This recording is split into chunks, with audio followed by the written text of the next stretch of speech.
YouTube, what's going on? Welcome to another episode of the Silver and Gold Stack Attack. As always, a quick thank you for being here and for all the amazing support. It really does mean a lot, and that makes you guys a part of the best damn community here on YouTube, without a doubt. So, I recently bought a raw 1878 Carson City Morgan, and got a really good price on it. It was in excellent shape. Definitely not AU, but I figured at least in the XF range. So, I decided to send it off to CAC in Virginia to get it slabbed, since I'm basically doing this with all the Carson City Morgans that I buy. So I sent it off, got it back, and got the exact grade that I expected, which was XF details. And you can see it right here. Not in bad shape, not terrible, not really focusing here, but you get the idea. I wish it would focus a little bit better, but you get the idea. So, very cool, right? But hang on, there was also something else on the label. Something that actually took away almost $80 to $100 from the value this coin could potentially sell for. Now, I'm getting ready to show you what that is, and I'll tell you one thing that you should never do with your silver, because you'll kill the value instantly. And we've got a fun experiment coming up in a few, so make sure you catch all of this one. All that said, you know it. Let's freaking roll it!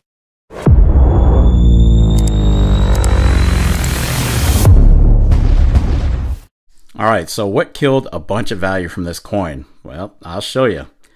Take a look at the text up there. Cleaned. The dreaded cleaned. So that's the designation it came back with. XF details, but cleaned. So this coin on the slab can normally get over 300 to 325 during any normal circumstances, because of that clean designation. Falls more into the 220 range, which is about what I paid for it. Minus the $35 slab fee, which I would have done regardless. I'm all about certifying and protecting when I slab Morgans, Carson City Morgans anyway. And I'm not really concerned all that much with the grade. I figure they'll come back whatever they come back with, and that's cool. Anyway, I let my LCS know about how the Morgan came back, and he was pretty surprised. As was I, really. None of us ever suspected that it had been cleaned, because everything looked fine. The patina was nice and aged, and there are really no indications of prior cleaning, but it is what it is. I'm still happy. I'm really still happy to own this one, regardless. So collecting old silver coins can sometimes be a, lack of a better term, dirty business, unless you strictly stick with BU designated coins or anywhere near there. I'm currently filling a Morgan album, and I don't mind some of them being slightly less than perfect. I'm more interested in filling the holes in the album, those date holes, just as a hobby and for some fun. And just like most other collectibles, coins retain their value by being kept in their natural state. And that includes natural aging, all the years of grime and fingerprints and all that other stuff, oxidation, patina. Now, removing it actually lowers a coin's value. Even a simple washing can leave scratches and blemishes that degrade the coin's collectability. So you got to keep that into consideration. Now, before I do a demonstration on coin cleaning, really quickly, let's go over the three things that the grading guys look for to see if a coin's been cleaned. Number one, coins that are just too bright. Just too bright. This is a great example, if you can see it. Way too bright, way too shiny. That one's been polished, folks. There's no reason it should have a bright mirror finish like that. Not at all. And when you clean a coin, it gives an unnaturally clean metallic look, like this Morgan here. Whereas older coins should have a grayish look and some patina around the lettering.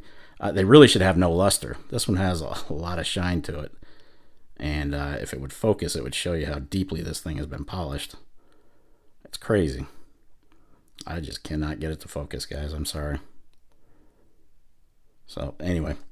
Now, if the coins are in uncirculated or AU plus condition, well, then you should see a radiating cartwheel pattern when it's held under the light. You can just see it here. I'm not getting the full effect, but you can see that radiating pattern here on this Morgan, this 1882. You can see that? That's called the cartwheel effect. So that's what you should see for coins that have not been cleaned. You should see that cartwheel effect. Now, that cartwheel effect will be gone if a coin's been cleaned, and it'll be left with a kind of an even non-radiating luster like the one you just saw before that. Second thing they look for, microabrasions. Grader's going to put your coin under a scope. It is what it is. They've got to get the details. And the majority of clean coins are going to show these tiny little scratches and swirls that are a dead giveaway if the coin's been cleaned. And don't think they can't tell that you used a dip like Easy Ester or something like that. They can tell when a coin's been dipped into a solution. Don't tempt them. Number 3, crud around design elements and lettering. Evidence of heavy dark toning on some parts of the coin, but not on others. And a dull finish or appearance in the fields. Alright, so we're going to do a quick demonstration on how a coin can go from a natural state to a ruined clean state with almost no effort. Now, I've got this ragged out 1922 piece dollar, and we're going to use this one as an example. It has no numismatic value, and the condition it's in right now puts its worth at melt value. Seriously. So I don't have any qualms against doing this demonstration. So I'm going to go ahead and clean half of it so you can see the difference. So just hang on a second. 3 hours later. Alright, we're done. So now you can see the difference. I've got one half cleaned and the other half in its natural state. Just doesn't look natural, does it? It looks good, but it doesn't look natural. So there's the difference. You can see it really clearly in this example. Yeah, it's not a good thing. Not a good thing. But let's go ahead and finish the job so we don't have a half-looking coin here. Well, we're waiting. And there you have it, the final finished look of an absolutely now cull coin, now that it's been cleaned. And if this piece dollar had actually had some numismatic value to it, would have just been reduced to melt.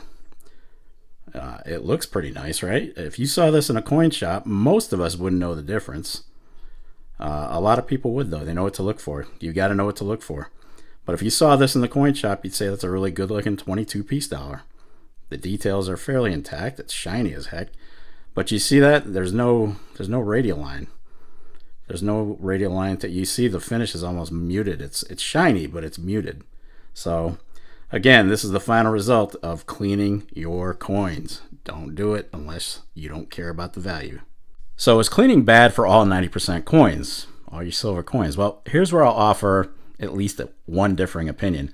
I've definitely cleaned up some non-numismatic Walkers, Franklins, and Merc dimes just to get that grimy feel from them before I tube them up for good.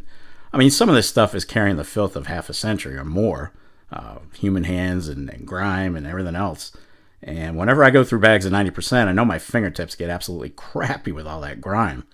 But that said, it's really not worth the time to clean 90% because, look, let's face it, a good majority of it is going to be sold based on weight, not appearance, right?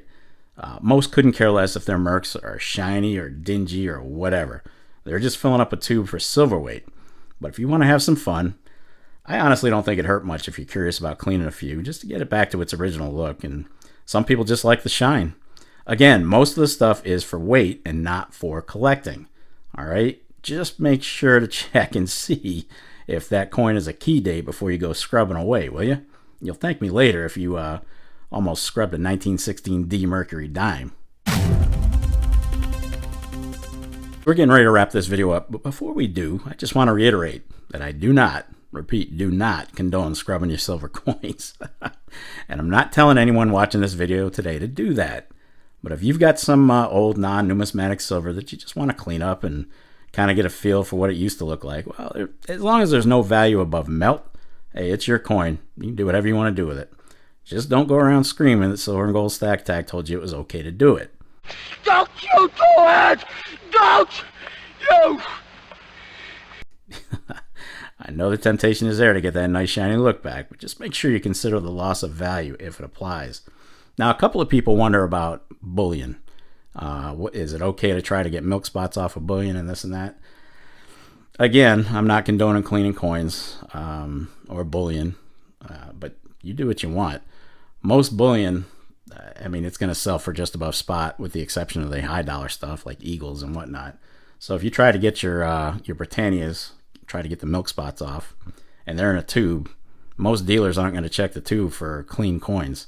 So it is what it is. As long as they look clean, they're there, they're accounted for, you'll probably be okay. That said, don't clean bullion unless you know the ramifications. All right? Always keep that in mind. All right, there you have it. So again, I'm not condoning coin cleaning. My honest opinion is it might be okay as long as you're aware of the loss in value and the coin is just worth its weight in melt, regardless. Now, in the end, it's all about the weight, right? for the non-key date stuff anyway. And whether it's clean or dirty, it's still going to sell for the same price in a tube of other 90% coins. It's all about the weight. That's it. Your non-numismatic stuff, you're good with that. Numismatic stuff, don't scrub them. Just don't do it. You're going to lose value. You're going to lose value. Case in point, how much did I lose on this Morgan, this Carson City Morgan, because it's been cleaned? About $80 to $100 plus. It's a big difference. That's a huge difference. So keep it all in mind. Anyway, be sure to leave a comment down below and let me know what your thoughts are. You guys know I love going through them, so make sure you sound off. And that's going to wrap it up for this episode of the Silver and Gold Stack Tack. If you made it this far, well, kudos to you. I'll definitely catch up with you in the next episode. But in the meantime, you know what's up. What do you want to do with your life? I want to stack.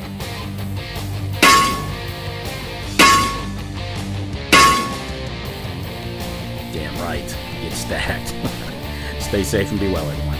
Have a fantastic week ahead, and keep those out west of North Carolina in your thoughts and prayers. I am out. Oh, yeah. Peace, folks.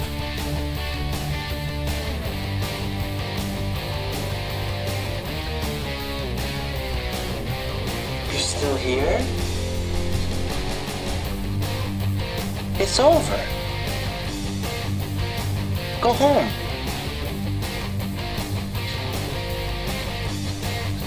Go. Oh, yes. And what was that beginning, middle, and end part again?